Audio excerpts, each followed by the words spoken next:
ఏం జరుగుతామా? నెమ్మది జరుగుతుంది. ఇప్పుడు మనం ఏ మార్గంలో ఉంటాము అని ఆలోచన చేస్తే యేసు ప్రభు చెప్పిన మార్గంలో ఉంటామా అని ఆలోచన చేయవలసిన అవసరము ఉంది మనకి. పురాతన మార్గం ఆలోచన చేయండి, నేను కలిగినదే చూడండి, దాంట్లో నడిపితే నెమ్మది దొరుకుతుంది.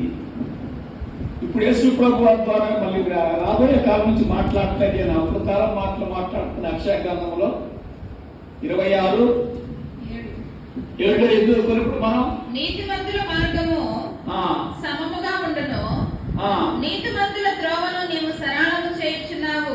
అదేనమాట. కనుక నీతిమంతులతో నెమ్మది కలుగుద్ది. నీతి కలిగిన మార్గంలో మనం ఉంటే, లేకపోతే మనం సొంతంగా ఏమి కలిగే అవకాశము లేదు. కీర్తన 145:17 వచ్చి చదువుకున్నాం. యెహోవా తన మార్గములన్నిటిలో నీతి గలవాడు. దీన్ని పట్టుకొని ఎక్కబట్టని ప్రార్థన చేస్తే ఆయన నీతి గలవాడే, మనం ఖచ్చితంగా మన దేవుడి గారు చెప్తుండే అని మన ఇష్టానుసారంగా చేసి వెళ్ళాం.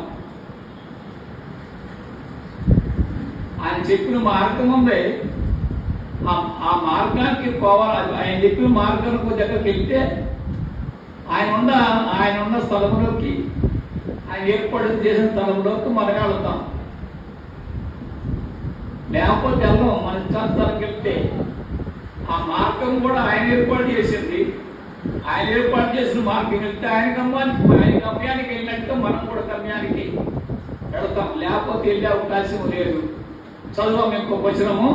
యెహోవా తన మార్గములన్నిటిలో నీతి గలవాడు. యెహోవా తన మార్గములలో నీతి గలవాడు. తన క్రియలన్నిటిలో కృప చూపువాడు. తనకు మొరపెట్టు వారికి అందరికీ, తన మొరపెట్టుబడిన అందరికీ, తనకు నిజముగా మొరపెట్టు అందరికీ యెహోవా సమీపముగా ఉన్నాడు. అంతే.